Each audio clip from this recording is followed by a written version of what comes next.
So yeah, Brendan Fraser and Rachel Weisz are coming back for Mummy 4. Yeah. And the what do you call it? The Radio Silence guys who made Ready or Not and Scream 5 and 6. They're directing this. Matt Bettinelli Olpin and Tyler Gillette. So I don't know. What do you guys think of this? Do you want a Mummy 4? Let me give you my background on the Mummy so far. I love the Mummy 1. I didn't like the second one. And in fact, I don't think there should have been a mummy in the second one. I feel like they should have sent those characters on a completely different adventure. Like okay, we're going to send these guys on another adventure, but it's not going to be another mummy adventure. Like, I think that's the route they should have gone. That's not the route they went on. So I don't know. I didn't really like either sequel. Well, I think the fact that it was called The Mummy probably means they didn't expect it to ever get a sequel. That's what it seems like to me. Like, they went into it as a one-off movie. It's really hard with branding, not to go off topic or whatever, but you look at something like Thunderbolts. I think Thunderbolts would have performed a lot better if it was titled The Avengers, something subtitled. I think it would have probably done better. So The Mummy is the thing they thought that was like bringing people in. But back then, do you think if they would have advertised a movie with all the same actors in it in that same world and called it something else, do you think it would have done well? Well, it's interesting because there was a time when you could do that. In fact, I think The Godfather Part 2 is the first sequel to ever go with the Part 2 convention. But like if you look the Pink Panther with Peter Sellers, the sequel was called A Shot in the Dark. And Raiders of the Lost Ark. We got Indiana Jones and the Temple. We got Superman 2 as well. That was another one that did the 2. Right. But but I mean, they used to using just a different title. There was a time when that was the norm. Now you always have to have the branding in there. But I mean, back in the day, they would even say like from the makers of whatever it is, this movie. You know what I mean? So it could be like from the makers of The Mummy, we have The Wolfman or something like that to make it different from. What's interesting, this was technically like supposed to be part of that '90s trend of like Bram Stoker's Dracula, Mary Shelley's Frankenstein. It was like, oh, we're gonna do The Mummy, and then it turned into like this action thing. Right. They even tapped George A. Romero to originally direct it at first. And that's the thing. I always thought it had the vibe of an Indiana Jones movie. Yeah. And it's like they didn't do Raiders of the Lost Ark 2 where Indy has to go back after the Ark. Like, I thought, why not send this Rick O'Connell character on a new adventure? Oh, this was an $80 million movie? Yeah. Wow. Isn't that pretty big for that time period? 1999? 99, yeah. Like this was this kicked off the summer, so it's like a summer movie. Yeah. Well, to add on to the Indiana Jones example, if we're talking about The Mummy Returns, how they shouldn't have had a mummy in it, remember when they changed Indiana Jones in the Temple of Doom and the audience rejected it, and they rejected it so hard that for Last Crusade they had to go back to the Nazis. So there's also always that risk that they could have done another movie with Rick O'Connell, but if the audience rejects it, then by the third movie they'd have to run back to the Mummy and set it in ancient Egypt. I mean, because let's also be honest, Tomb of the Dragon Emperor wasn't really the most beloved movie either. Well, I mean, Rachel refused to do it, right? Because of the script. So, I mean, and that's another thing that is in this article that I do not like. It says that this movie is going to disregard the events of Tomb of the Dragon Emperor. Why? And pretend it's the third film. What about The Mummy Returns? They're going to ignore that too. No, they're going to pick up from The Mummy Returns. It'd be hilarious if they it's also not only the bus chase in Mummy Returns. It's also not the first movie to do that. Remember, Superman Returns ignored Superman 3 and 4. It was a direct continuation of Superman 2. It's very clear. It's very clear that what's the guy's name? Summers. The director is Stephen Summers. Stephen Summers, yeah. He had a blueprint where it's very clear you could easily just cryogenically freeze Van Helsing, and there's like, hey, wake me up when evil returns. And then it's Brendan Fraser is the one that is like, oh, the mummy and all this shit, unfreezes him, and then the mummy meets up with Dracula and all that. Like it's already there. I wouldn't be surprised if they do that actually. If Hugh Jackman shows up, I wouldn't be surprised. Why not? They're into cameo fests nowadays anyway. Why not? Screw it. Put Van Helsing in it. But the thing is, like Tomb of the Dragon Emperor, good, bad, love it, hate it. To be honest, I never saw it.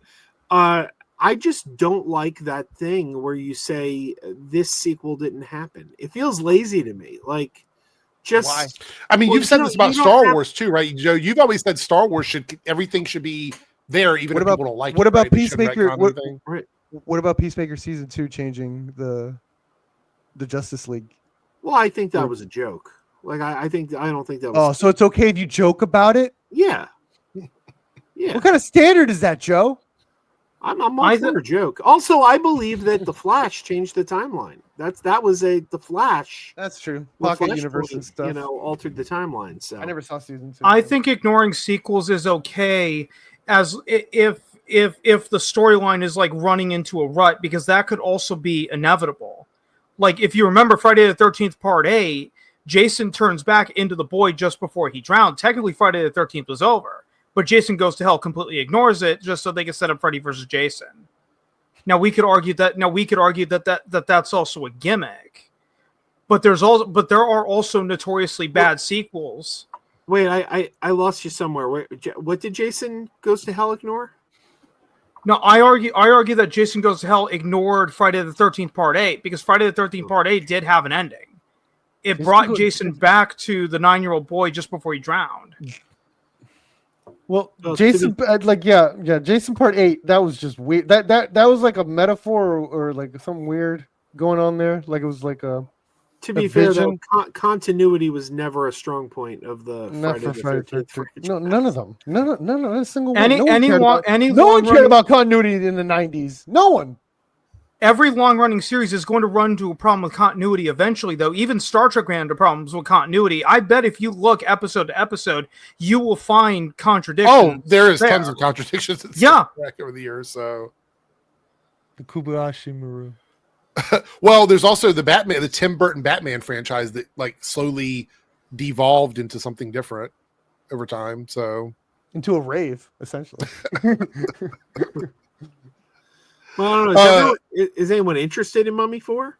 I am. I like Brendan Fraser, so I'll definitely check I'm actually in such the minority where I did not enjoy the Mummy movies like a lot of people did. Even the first one, I was like, it's fine. I don't know. Does the Radio Silence guys get you excited? Yeah, that's true. Ready or Not is awesome. So, yeah, that's true. I'll probably see it for them. You're right. That got me. Yeah. I mean, at least Brendan Fraser isn't 80 years old. It's probably going to be more horror than the other ones.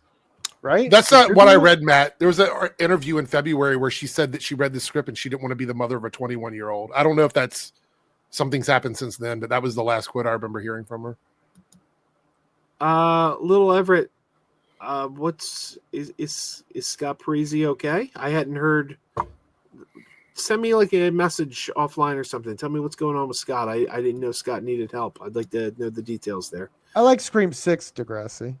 I didn't like. I love Scream 6. Scream 5 was missing like an essential thing for me, which is a good Scream chase. There was no chases in that one. What are they Let me doing? guess, Joe, you like Batman and Robin.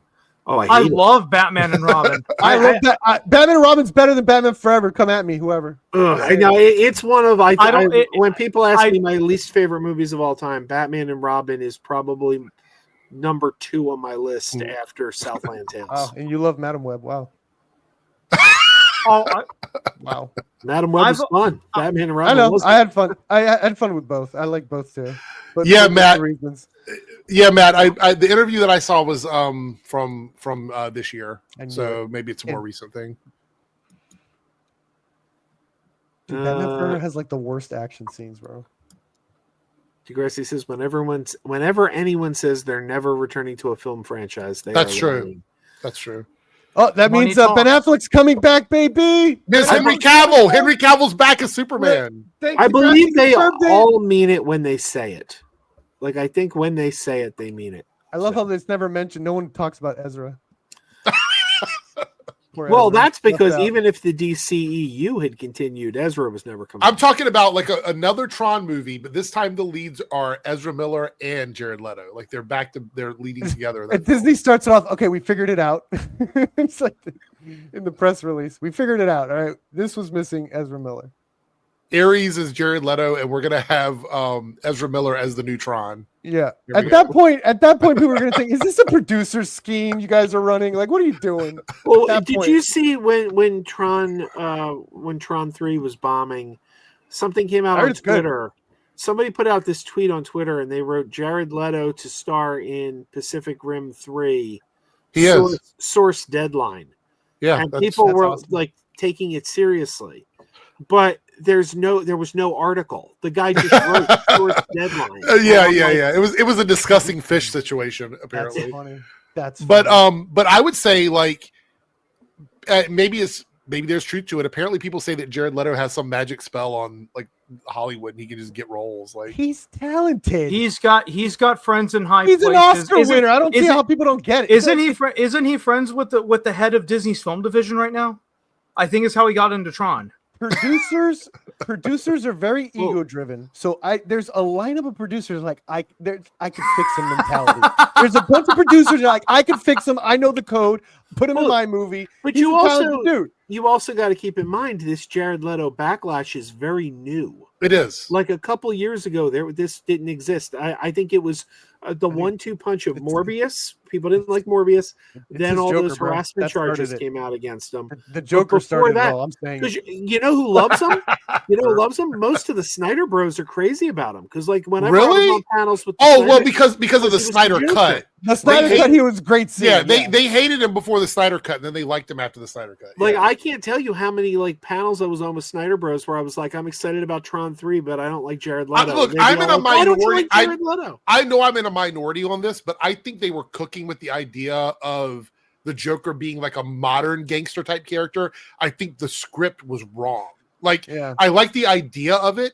The dialogue and the vibe was off. It should have been something completely different. I don't know what they could have done, but visually I was okay with that. I'm like, okay, the tattoos on the face and stuff, I'm down with this. And then the dialogue was just the script and the dialogue were bad. Yeah, I didn't even understand his intro at all. Like when he's I think what pawning off Harley, and it's like it's weird. It's like I didn't even understand. I still maintain that his Joker was more comics accurate than Heath Ledger's. Not to say it was better. The Ledger version won an Oscar, but if you're going by the comics, Leto's version felt more like the Joker you would have seen in the comics than what they did with Ledger. Yeah, Matt. Matt in the comments says in about 3 months for him to put it together. I understand that, and I think he had a good idea with the visuals. I just didn't like the dialogue and the direction of the character. But I would like he's 50-50 for me. Like the visuals are fine, just he would need a better dialogue. Yeah, that's all. I like Bright more than Suicide Squad. I think what also hurt Jared Leto was the controversies around Suicide Squad and sending his co-stars all of those gifts. I don't want to say them on stream in case if Joe's channel gets into trouble. But that did not help Jared Leto at the time. And that reminds me, if we do get demonetized, you can help with a super chat, and you can hear the song of Super Chat Hippo. Super Chat Hippo is here to sing to you.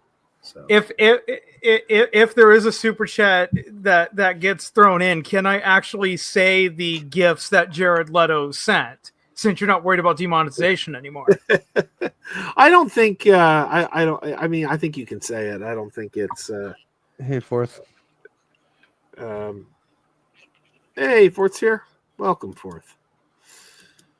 Oh boy. So anyway, bringing it back to the Mummy though. Another interesting thing is that Mummy movie, that 99 Mummy movie is so popular that when the Tom Cruise version came out, I heard people saying, why are they rebooting the Mummy? It's never going to be as good as the Brendan Fraser version. And I thought that was so funny because it was like those people were unaware that the Brendan Fraser version was also a remake.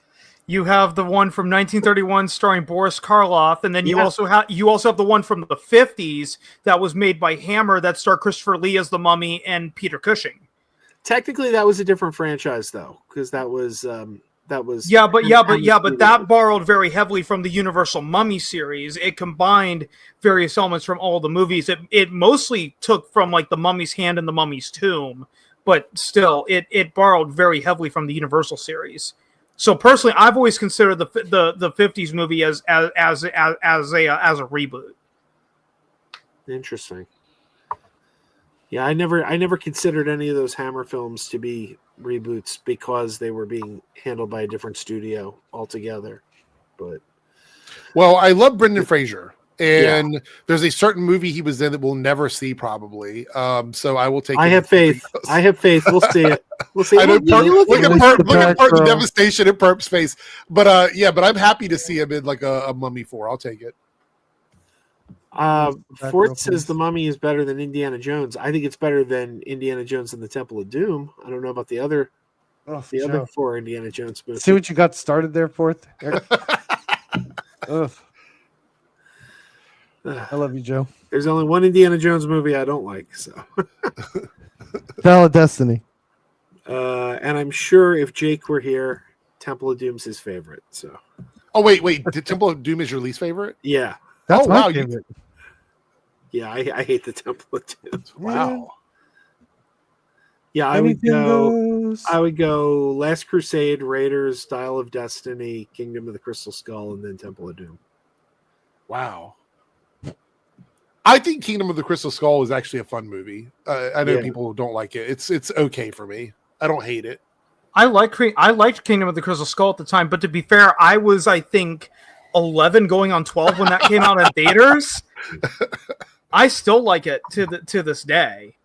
But it was my first Indiana Jones movie that I saw in theaters. Yeah.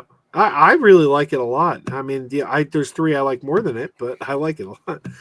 I always say if you're looking for Indiana Jones movie, the best Indiana Jones movies are the ones that have John Rhys Davies as Sala in them. Yeah. So, all right.